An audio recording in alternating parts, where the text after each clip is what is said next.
Hello everyone, আসসালামু আলাইকুম। তো সবাই কেমন আছেন? আশা করছি সব ভালো আছেন। নতুন একটা ব্লগে সবাইকে ওয়েলকাম।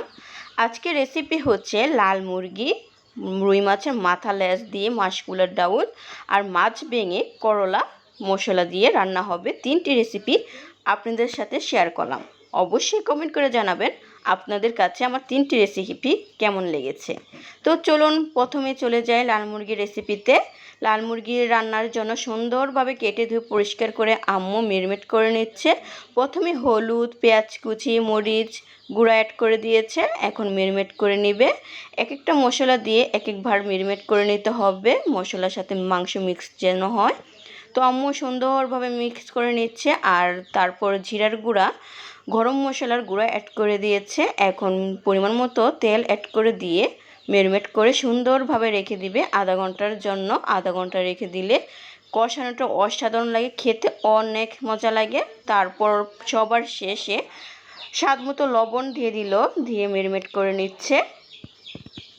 দেখুন দেখতে কত লোভনীয় লাগছে এখনই। আর এখানে পরিমাণ মতো পেঁয়াজ কুচি, তেজপাতা দিয়ে পরিমাণ মতো এখন তেল অ্যাড করে দিবে, দিয়ে পেঁয়াজটাকে ব্রাউন কালার করে নিতে হবে। একটা ডিস্কু পাতিলে আম্মু রান্না বসিয়ে দিয়েছে বড় সাইজে, আর মুরগিটা অনেক বড় ছিল।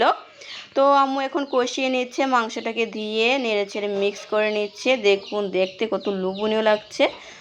যখন উপরে তেলটা বেশি উঠবে ওই পর্যায়ে আলুগুলো অ্যাড করে দিতে হবে। আম্মু আলুগুলো অ্যাড করে দিচ্ছে আস্তে আস্তে। তো আলুগুলো দিয়ে কতক্ষণ কষিয়ে নিয়েছে। কষানোর পর পরিমাণ মতো এখন পানি অ্যাড করে দিবে, যতটুকু প্রয়োজন ততটুকু পানি অ্যাড করে দিবে। আপনাদের অনুযায়ী আপনারা পানি অ্যাড করে দিবে।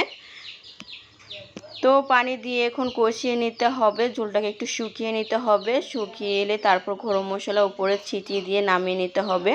নামানোর পর দেখাচ্ছি আপনাদের কালারটা কত লোভনীয় এসেছে, খেতে অনেক মজা ছিল। আর মাশকুলার ডালের রেসিপিটা হচ্ছে এখানে আগে থেকে হলুদ, মরিচ, আদা রসুন পেস্ট সব কিছু দিয়ে মেরিনেট করে রেখেছিল। তারপর পরিমাণ মতো পেঁয়াজ কুচি দিয়ে ব্রাউন কালার করে নিয়েছে। তারপর পরিমাণ মতো পানি অ্যাড করে দিয়েছে মাশকুলার ডাউলটা দিয়ে।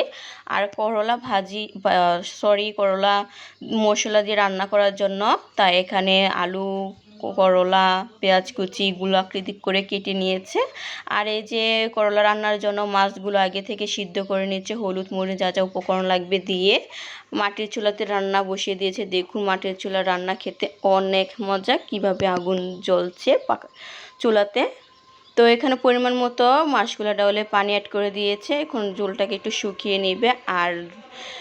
আর দেখুন লাল মুরগির রেসিপিটা কি অসম্ভব সুন্দর লাগছে, ভীষণ মজা ছিল, অনেক মজা ছিল। মায়ের হাতের স্পেশাল লাল মুরগির রেসিপি আপনার সাথে শেয়ার করলাম।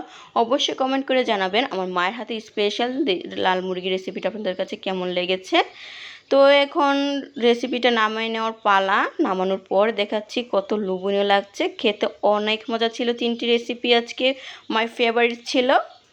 তো মাশকুলার ডাউল রেসিপিটা আম্মু নেড়েচেড়ে দিচ্ছে, নেড়াচাড়া করতে হবে কারণ দলা পেকে যেতে পারে। তো আম্মু নেড়েচেড়ে বলক আসা পর্যন্ত অপেক্ষা করবে। আর দেখুন লাল মুরগির রেসিপিটার কালারটা কত লোভনীয় লাগছে, খেতে অনেক মজা ছিল। আমার রেসিপিগুলো যদি আপনাদের কাছে ভালো লেগে থাকে অবশ্যই লাইক কমেন্ট শেয়ার দেওয়ার পাশে থাকবেন। নতুন নতুন ভিডিও দেখার জন্য পেজটা ফলো দিয়ে রাখবেন। যারা আমার পেজটা এখন ফলো দেননি অবশ্যই ফলো দিয়ে রাখবেন নতুন নতুন ভিডিও দেখার জন্য। আর করলার রেসিপিটা আজকে এখানে শেষ করছি। দেখুন গ্রিন পর্যায়ে আপনাদের নামিয়ে নেবেন। আমার মায়ের হাতের স্পেশাল করলা দিয়ে মাছ দিয়ে রান্না হয়েছে আজকে রেসিপি এখানে শেষ করছি। আল্লাহ হাফেজ।